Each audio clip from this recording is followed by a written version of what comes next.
Hey everybody, I'm Troy with Gana Trucking. I usually take care of our machine control system info and some of the survey, grade checking, that kind of thing. Today we're going to talk about some lasers, just general setup if you haven't used them before or somebody that's newer to them. This particular laser kit is, we have some of these, not a lot of them, but this one happens to have everything in it.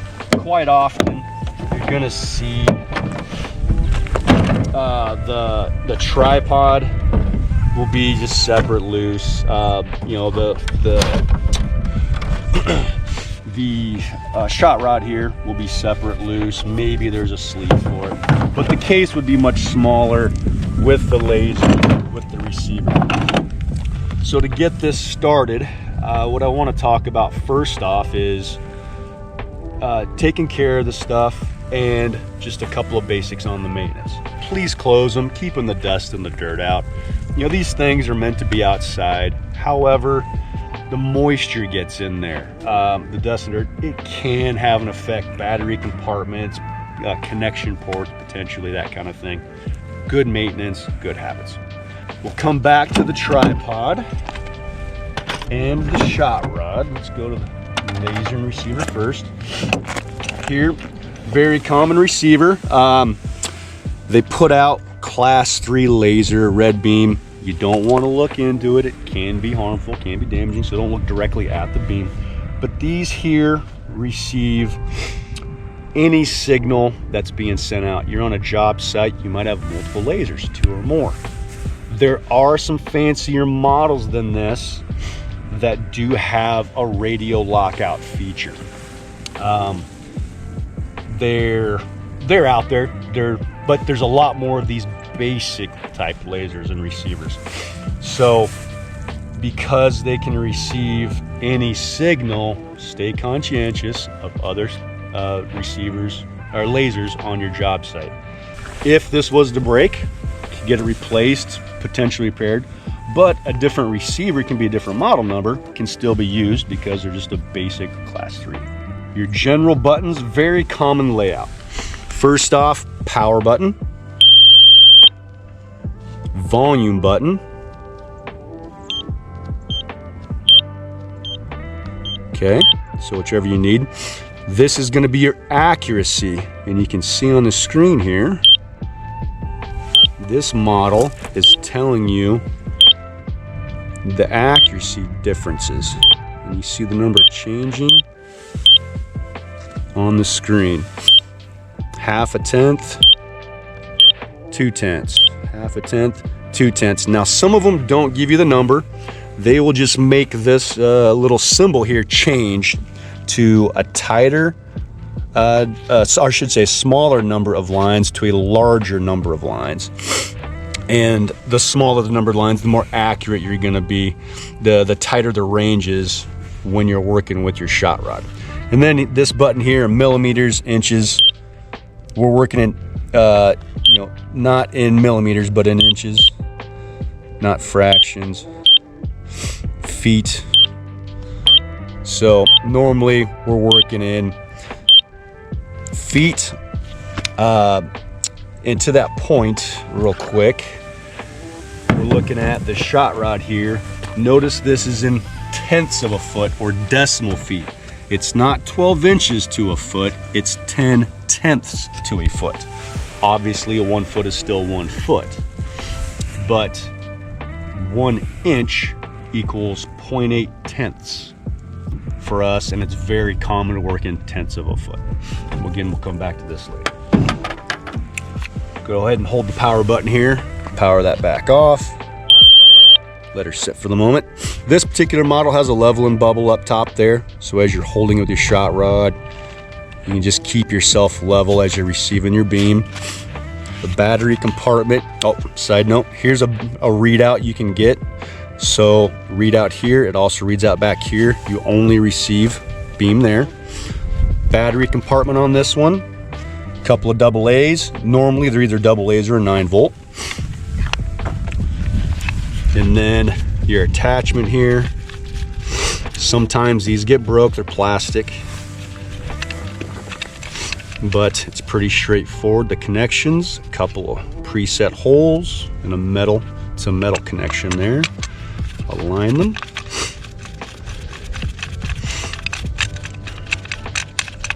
Good and snug. And then this will be how we clamp onto our shot rod. And we'll see that in a little while. Okay, now set that back aside here in its spot in the case.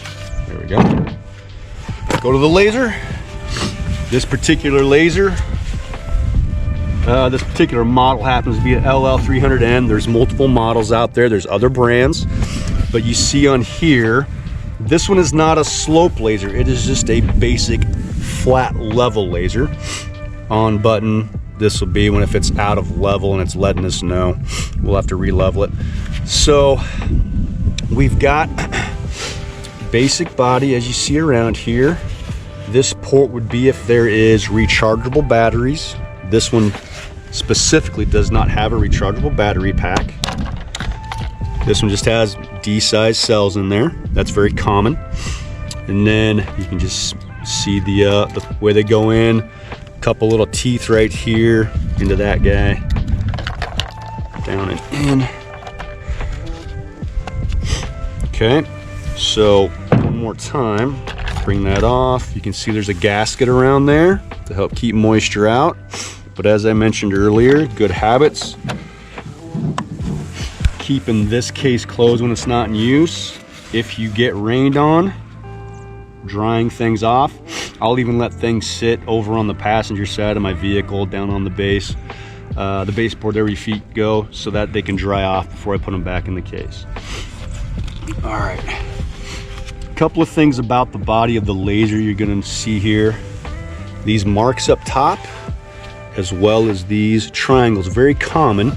What that is it has to do with alignment. You've got an axis here, and you've got an axis here.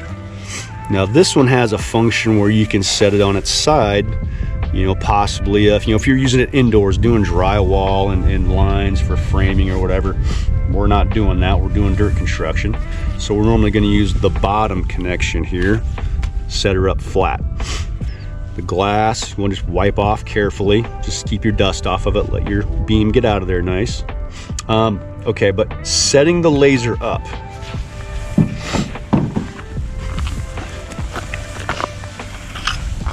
Got our tripod here. Very common, normal type of tripod.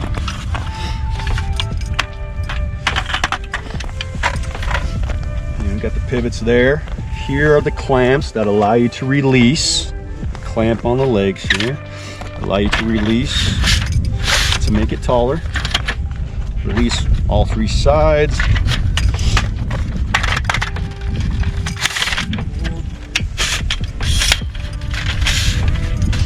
Get it up to a height that you would like it to be at roughly. Reclamp.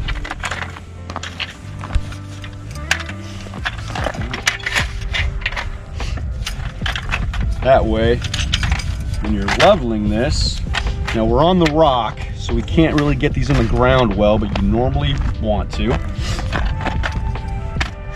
Get your toes in there tight. And then actually take a minute, level this up pretty well. You don't want to have it sitting at an extreme angle. That's fairly level. If this is at a pretty large angle, the problem you're going to have is that while this one is a flat beam laser, we can't dial in any percentages, but when we turn it on, it does move to level itself. So if you've got this at a bit of an angle, you're going to take away its ability to move, and it might not go or be able to reach a level state, and it'll start flashing, let you know. Now setting it up, you've got your little threaded hand tightener there. You got your receiving threads there.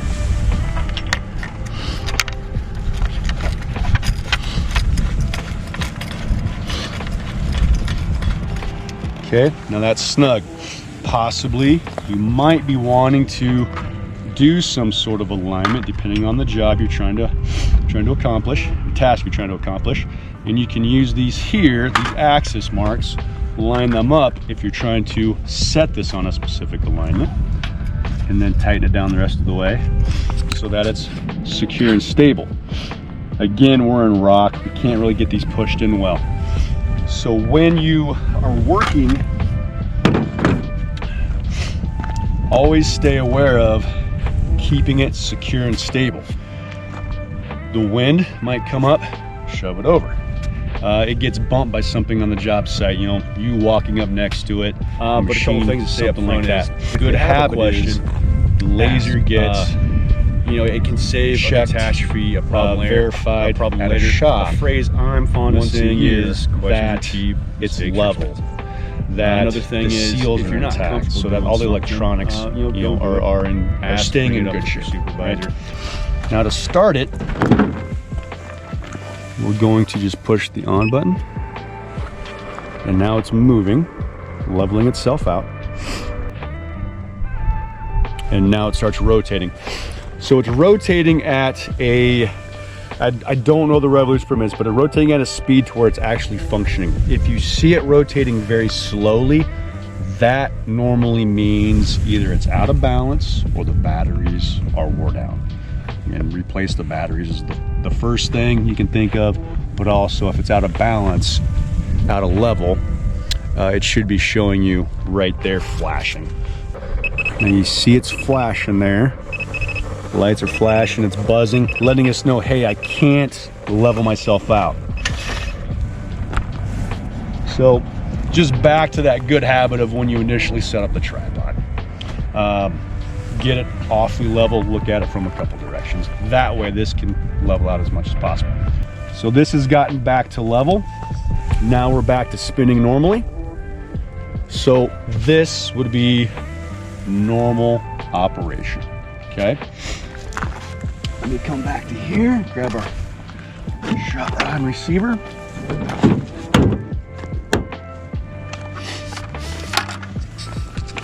Now that we're up and running here, everything appears to be good. We will power on our receiver. We've got the volume where we want it. I'm gonna leave it about here for the camera. And we've got our accuracy set to where we would like to have it. Okay, now just to do a quick test that you're receiving something. Okay. Now if you notice, there's two different beeps. Fast and slow. Slow means I'm too low, fast means I'm too high. There is a line right here, that's the middle of the receiver.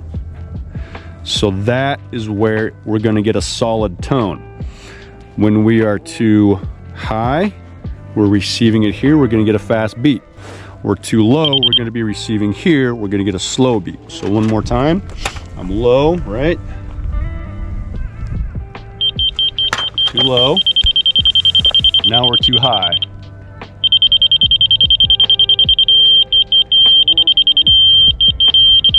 Now I'm holding it in my hand, so I'm not getting the solid tone, but when we've gotten to that middle line right there, we've hit the middle, we're gonna get a solid tone. So let's jump to the shot rod. I'm gonna connect up here at the top. So we've got a reed on the front, as you can see, extended out, 3-1, 3-2, 3-3, 4 foot, so on. Okay, we can extend all the way up. If we pull all the extensions out, we can get up to 15 feet. Now, I can't reach that high, right? So what I'm gonna do is I'm gonna drop it back down, and each section has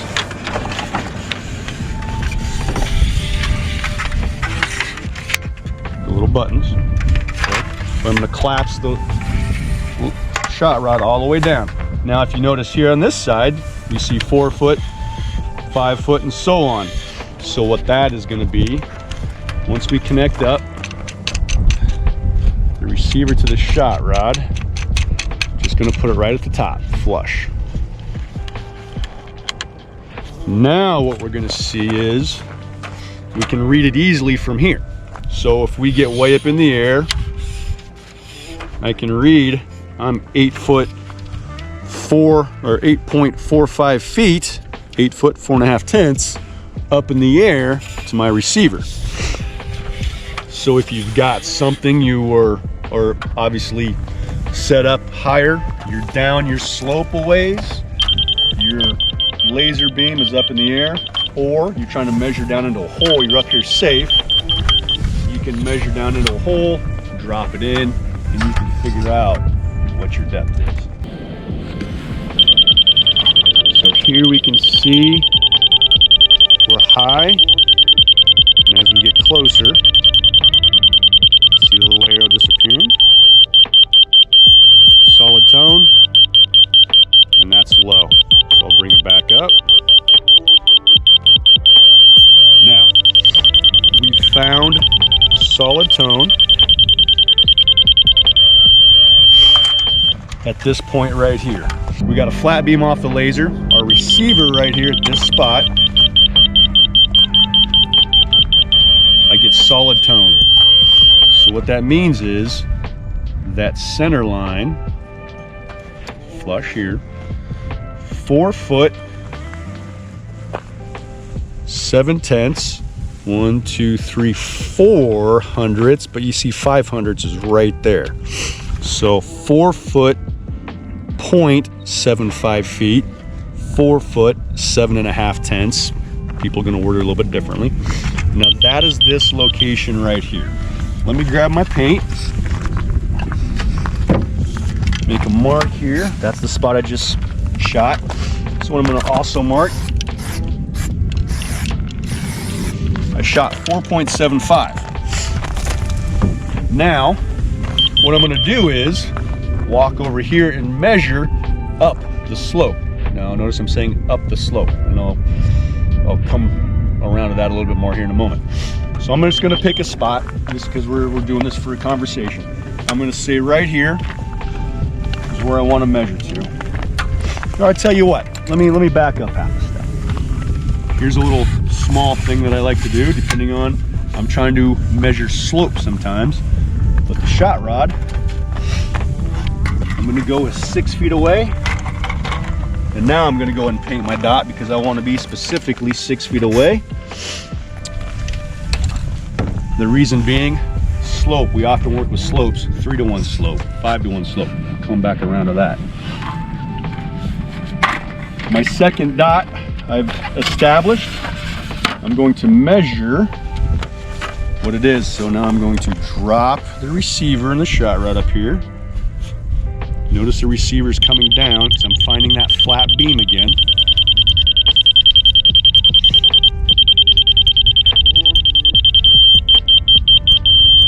There's solid tone. So I found the middle of my receiver, and I'm at 4.2 feet, 2 to 2.1. We'll just call it 4.2.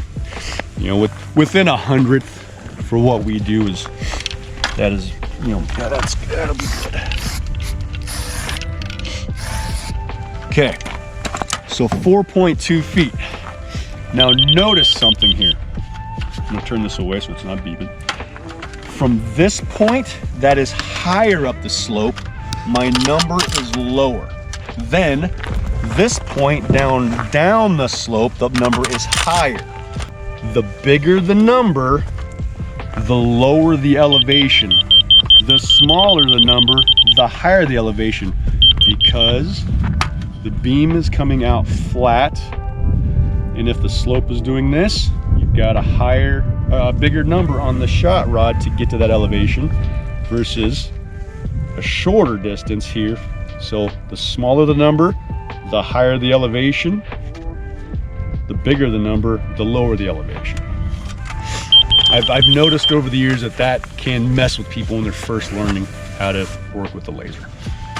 So back to our numbers. 4.75 to 4.2, a difference of 0.55 feet. So just over 6 inches. 5/10 of a foot is the same as 6 inches of a foot. Half a foot, half a foot. So 0.55 feet. In inches, that is almost 7 inches, 0.58 feet would be 7 inches. Remember, 1 inch is equal to 0.8 tenths. So 5.8 tenths or 0.58 feet would be the same as 7 inches. In this case, our difference is 5.5 tenths. So that would be about 6 3/4 inches for people that are trying to follow along with that detail. 6 tenths would be 10%. Okay? A lot of times we're dealing with 1% of fall, 2% of fall. In this case here, we can see that 6 tenths over 6 feet, we've got 10%, almost. We're at 5.5 tenths, so we're just a little less than 10%. 6 feet times 10 tenths per foot is 60 tenths. 6 tenths is 1/10 of that, 10%. Now to look at the percentage of slope we actually have on the phone, we got our calculator here. So 6/10 of a foot divided by 6 feet equals 10%. Okay. If we go back to talking about how many tenths per foot, 10 tenths per foot, 10 feet would be 100 tenths, just to show it a slightly different way. But if we had 1 foot of fall divided by 10 feet, 10%. Now to come back to our example on the ground specifically, we have 0.55 feet of fall, 5.5 tenths, divided by 6 feet. That gives us 0.09, round it to 2, 0.092. So that's a little under 10%. That is 9.2% of fall. Okay. Now in this example, this isn't specifically what you're gonna commonly shoot. Again, so often we're dealing with a flat pad, or we're dealing with 1% of fall, 2% of fall, that kind of thing, or 3-to-1 slopes. In this case here, I measured 6 feet across. A 3-to-1 slope would be 3 foot of run, 1 foot of rise, 3 foot of run, 1 foot of rise. So just a quick example here. If we wanted to try to build a 3-to-1 slope here, we'll assume our lower elevation shot of 4.75 is correct, and we want to adjust our grade over here. We have 6 feet of run, which means we want 2 feet of fall to generate a 3-to-1 slope. 3 foot of run, 1 foot, 3 foot of run, 1 foot of rise. So 6 feet of run, 2 foot of rise. We shot a 4.75 down low, 2 foot of rise. Again, a higher elevation is a smaller number. So 4.75 on the shot rod there means 2.75 on the shot rod here at our higher elevation in this example. So in this case, if I wanted to put a stake here and make a mark, I could transfer my receiver down to 2.75.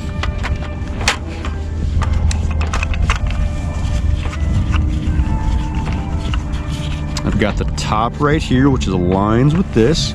2.75 on the shot rod. Okay, let me turn it a little bit here. As you can see, 2 foot, 0.75 right there. Aligns with the top, aligns with our line in the middle. Now, I'm gonna raise this up. Find that solid tone. Right there, and now look at the bottom of the shot rod. that is where we want to fill to. And when we fill to that elevation, we will then create that 3-to-1 slope from our lower point that we are assuming is what we want to call is good. 2 foot higher again, 4.75 was our shot, 2.75 here on our shot rod, because our laser level beam is flat, not sloped. 6 feet of run is 2 foot of rise, which means we want 2 foot of rise, 2.75, again, right there at the bottom of the shot rod. That would generate us a 3-to-1 slope. Now that's a very quick example of something that would be used in the field. There's more examples to it, of course. That's not what we're talking about today, but wanted to give you a quick example of that. So to bring it back around here to the beginning, remember maintaining equipment. It helps you do the job. Everybody wants to use it because it's so helpful in the field, be it lasers or whatever other equipment you're using. Always stay conscientious, taking care of the stuff, getting it maintained if needed. And again, if you don't know something, don't understand, please ask. You've got your field superintendents, you got co-workers, all that kind of a thing that people can be of use, to you while you're out there. If something is a problem for you, ask to learn how to do the thing. Don't do it without knowing what to do, understanding what to do. And again, if you feel uncomfortable, unsafe about something, say so. That way everybody stays safe and equipment stays safe, and we go home at night. All right. I think that covers it pretty well for just a small introduction to the basics, and we'll see you out there.